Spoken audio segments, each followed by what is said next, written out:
आकाशवाणी भोपाल से प्रस्तुत हैं प्रादेशिक समाचार। नमस्कार, समाचारों के साथ मैं दीपा सिंह। सबसे पहले मुख्य समाचार। राज्य में सकल राजस्व प्राप्तियों में 17.13% की बढ़ोतरी हुई। लक्ष्य से अधिक हुआ जीएसटी संग्रहण। प्रदेश के सुशासन और विकास को बताने वाली रिपोर्ट का मुख्यमंत्री नई दिल्ली में करेंगे विमोचन। राज्य में 7 अप्रैल को मनाया जाएगा अन्न उत्सव और अपनी रचनाओं से मातृभूमि का मान बढ़ाने वाले कवि और पत्रकार माखनलाल चतुर्वेदी की जयंती आज। उनके जन्म स्थान माखननगर का मनाया जा रहा है गौरव दिवस। अब समाचार विस्तार से। राज्य सरकार की बेहतर कर नीति, वित्तीय अनुशासन और करदाताओं को अनुकूल वातावरण उपलब्ध कराने के परिणाम स्वरूप वित्तीय वर्ष 2021-22 में सकल राजस्व प्राप्तियों में 17.13% की बढ़ोतरी हुई है। पिछले साल सकल राजस्व प्राप्ति 57,720 करोड़ रुपए थी, जो इस साल 67,609 करोड़ रुपए हो गई है। पिछले वर्ष की तुलना में लगभग 17.13% अधिक है। वाणिज्यिक कर विभाग के अनुसार जीएसटी का लक्ष्य 21,600 करोड़ रुपए था, जिसके विरुद्ध 22,206.01 करोड़ रुपए की प्राप्ति हुई है। इस प्रकार प्राप्तियों में 102.81% की उपलब्धि रही। नॉन जीएसटी करों में 16,540 करोड़ रुपए का लक्ष्य था, जिसके विरुद्ध 16,745.35 करोड़ रुपए प्राप्ति कर 101.24% की उपलब्धि हासिल की गई है। पंजीयन और स्टैम्प शुल्क में 7,400 करोड़ रुपए के लक्ष्य के विरुद्ध 8,164.85 करोड़ रुपए प्राप्त कर 110.34% उपलब्धि हासिल की गई। आबकारी में 10,340 करोड़ रुपए लक्ष्य के विरुद्ध प्राप्ति 10,386 करोड़ रुपए रही, जो 100.45% है। सकल राजस्व में बढ़ोतरी होने से वित्त मंत्री जगदीश देवड़ा ने सभी करदाताओं का आभार व्यक्त किया है। विकास के प्रति प्रतिबद्धता के चलते करदाताओं का प्रदेश के विकास में सराहनीय योगदान है। राज्य सरकार अपनी वार्षिक मध्यप्रदेश सुशासन और विकास रिपोर्ट के पहले संस्करण का आज नई दिल्ली में विमोचन करेगी। मुख्यमंत्री शिवराज सिंह चौहान रिपोर्ट का लोकार्पण करेंगे। मुख्यमंत्री श्री चौहान द्वारा रिपोर्ट प्रस्तुत किए जाने के अवसर पर केंद्रीय कृषि और किसान कल्याण मंत्री नरेंद्र सिंह तोमर के अलावा अनेक मंत्रीगण विशेष रूप से उपस्थित रहेंगे। कार्यक्रम में केंद्र और राज्य सरकार के मंत्री, मध्यप्रदेश से लोकसभा और राज्यसभा के सांसदों की गरिमामयी उपस्थिति होगी। साथ ही नई दिल्ली में प्रतिनियुक्त सभी आईएएस, आईपीएस और आईएफएस अधिकारी, विभिन्न देशों के राजदूत, विकास भागीदार और संयुक्त राष्ट्र एजेंसियों के गणमान्य व्यक्ति भी कार्यक्रम में शामिल होंगे। विमोचन कार्यक्रम की प्रमुख वक्ता डॉक्टर आर बाला सुब्रमण्यम, सदस्य मानव संसाधन क्षमता निर्माण आयोग, भारत सरकार, एरिक सोलहेम, पूर्व कार्यकारी निदेशक यूएनईपी और वी श्रीनिवास, सचिव प्रशासनिक सुधार और लोक शिकायत विभाग, भारत सरकार होंगे। ये रिपोर्ट मध्यप्रदेश सरकार के अटल बिहारी वाजपेयी सुशासन और नीति विश्लेषण संस्थान द्वारा तैयार की गई है। सभी जिला एवं पुलिस प्रशासन को निर्देश दिए गए हैं कि प्रदेश में भू माफियाओं और अपराधियों के खिलाफ सख्त से सख्त कार्रवाई की जाए। जबलपुर जिला प्रशासन द्वारा रांची तहसील के ग्राम गुरैया घाट में राष्ट्रीय राजमार्ग से लगी करीब 1,15,000 वर्ग फीट शासकीय भूमि हिस्ट्री शीटर अब्दुल रज्जाक के अवैध कब्जे से मुक्त कराई गई। मुक्त भूमि की कीमत करीब 13 करोड़ रुपए आंकी गई है। Collector doctor Ilaiya Raja T के निर्देश पर आज नगर निगम और पुलिस के सहयोग से अतिक्रमित शासकीय भूमि को अवैध कब्जे से मुक्त करवाने की कार्रवाई की गई। रांझी तहसीलदार श्याम नंदल चंदेले ने बताया है कि अब्दुल रज्जाक के अवैध कब्जे से मुक्त कराया गया आम रास्ता राष्ट्रीय राजमार्ग 12A को सालीबाड़ा गौर से जोड़ता है। इसी प्रकार शिवपुरी जिले में भू माफियाओं द्वारा किए गए अतिक्रमण को हटाने की कार्रवाई कर शासकीय भूमि को अवैध कब्जे से मुक्त कराया जा रहा है।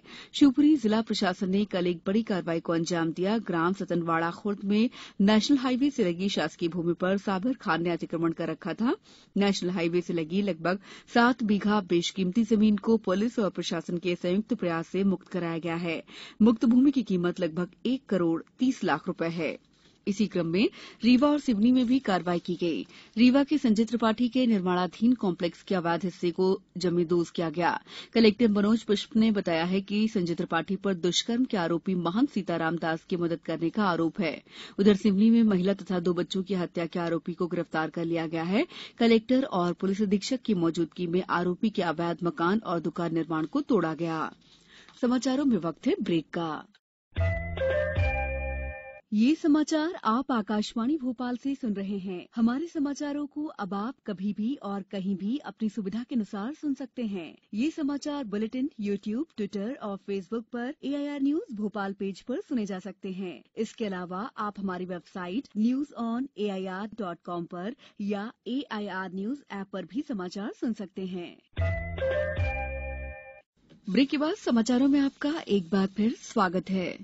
स्वतंत्रता की 75वीं वर्षगांठ के अवसर पर मनाए जा रहे आजादी के अमृत महोत्सव पर प्रदेश में 7 अप्रैल को अन्न उत्सव मनाया जाएगा। उत्सव के दौरान लगभग 5 करोड़ हितग्राहियों को निःशुल्क खाद्यान्न वितरित किया जाएगा। ये जानकारी प्रदेश के खाद्य और नागरिक आपूर्ति तथा उपभोक्ता संरक्षण मंत्री बिसाहूलाल सिंह ने दी। उन्होंने बताया कि राष्ट्रीय खाद्य सुरक्षा अधिनियम में प्रधानमंत्री गरीब कल्याण योजना के 6वें चरण में हितग्राहियों को निःशुल्क खाद्यान्न का वितरण सितंबर 2022 तक किया जाएगा। ये खाद्यान्न राष्ट्रीय खाद्य सुरक्षा अधिनियम में नियमित रूप से प्रदान किए जा रहे खाद्यान्न की मात्रा के अतिरिक्त होगा। अभी तक ये योजना मार्च 2022 तक ही थी। प्रमुख सचिव खाद्य और नागरिक आपूर्ति फैज अहमद किदवाई ने बताया कि आजादी के अमृत महोत्सव संबंधी पोस्टर्स और बैनर से सभी उचित मूल्य की दुकान सुसज्जित की जाएगी। प्रत्येक दुकान से खाद्यान्न वितरण को सुचारू रूप से संचालित करने के लिए एक नोडल अधिकारी की नियुक्ति की गई है। प्रत्येक उचित मूल्य दुकान पर POS मशीन चालू हालत में उपलब्ध रहेगी। उन्होंने कहा है कि पात्र हितग्राही 7 अप्रैल को उचित मूल्य की दुकान पर पहुंचे और अपना खाद्यान्न प्राप्त करें। पुष्प की अभिलाषा जैसी कालजयी रचना लिखकर मातृभूमि के लिए सर्वस्व न्यौछावर करने वाले वीरों का मान बढ़ाने वाले राष्ट्रीय कवि और पत्रकार स्वर्गीय माखनलाल चतुर्वेदी की जयंती आज नर्मदापुरम जिले के माखननगर के गौरव दिवस के रूप में मनाई जा रही है। इस अवसर पर मुख्यमंत्री शिवराज सिंह चौहान नर्मदापुरम जिले के माखननगर में आयोजित गौरव उत्सव में शामिल होंगे। वे यहां बस स्टैंड और हाई स्कूल में स्टेडियम का लोकार्पण करेंगे। हमारे संवाददाता ने बताया कि गौरव दिवस को लेकर जिला प्रशासन और नगर परिषद तैयारियों में जुटा हुआ है। नगर को पोस्टर और रंग बिरंगी झालरों से सजाया गया है। हाई स्कूल के स्टेडियम में भी भव्य टेंट और स्टेज बनाया गया है। क्षेत्रीय विधायक विजयपाल सिंह राजपूत स्वयं गौरव दिवस की हर तैयारियों पर नजर रखे हुए हैं। प्रदेश के आयुर्वेद, होम्योपैथी और यूनानी महाविद्यालयों में प्रवेश की कार्रवाई MP ऑनलाइन के माध्यम से कराई जा रही है। आयुष विभाग ने काउंसलिंग के 3य चरण की समय सारणी जारी कर दी है। काउंसलिंग आज से शुरू होकर 8 अप्रैल को समाप्त होगी। ऑनलाइन पंजीयन 6 अप्रैल की दोपहर 2 बजे तक होगा। ऑनलाइन अभिलेख सत्यापन का कार्य 6 अप्रैल तक चलेगा। इसके बाद मेरिट सूची का प्रकाशन 7 अप्रैल को होगा। इसी दिन रिक्त सीटों की स्थिति की जानकारी को पोर्टल पर प्रदर्शित किया जाएगा। अभ्यर्थियों द्वारा महाविद्यालयों की प्राथमिकता क्रम का निर्धारण यानी च्वाइस फिलिंग 8 से 10 अप्रैल तक की जाएगी। अब कुछ समाचार संक्षेप में। आगरमालवा नगर में बिना अनुमति के विज्ञापन पोस्टर लगाने पर नगरपालिका द्वारा कार्रवाई की जाएगी। नगरपालिका के स्वच्छता निरीक्षक ने बताया कि नगरीय क्षेत्र में पोस्टर लगाने के लिए नगरपालिका से अनुमति लेनी होगी। खंडवा में एक भारतीय आत्मा पंडित स्वर्गीय माखनलाल चतुर्वेदी की जयंती पर मध्यप्रदेश श्रमजीवी पत्रकार संघ द्वारा एक पुष्प दादा के नाम कार्यक्रम का आयोजन किया जा रहा है। डिंडौरी में प्रदेश के उच्च शिक्षा और जिले के प्रभारी मंत्री डॉ मोहन यादव ने कहा कि 1857 के महान स्वतंत्रता संग्राम सेनानी राजा शंकर शाह और कुंवर रघुनाथ शाह के नाम पर मेहंदवानी महाविद्यालय का नाम रखा जाएगा। ओरछा में आज से 10 अप्रैल तक प्रतिदिन शाम 6:30 बजे से कंचना घाट पर प्राकट्य पर्व का आयोजन किया जा रहा है। गुना कलेक्टर फ्रैंक नोबल ए के निर्देशानुसार रबी विपणन वर्ष 2022-23 के अंतर्गत समर्थन मूल्य पर गेहूं उपार्जन के लिए जिले में 56 उपार्जन केंद्र बनाए गए हैं। इस बुलेटिन में फिलहाल इतना ही। नमस्कार।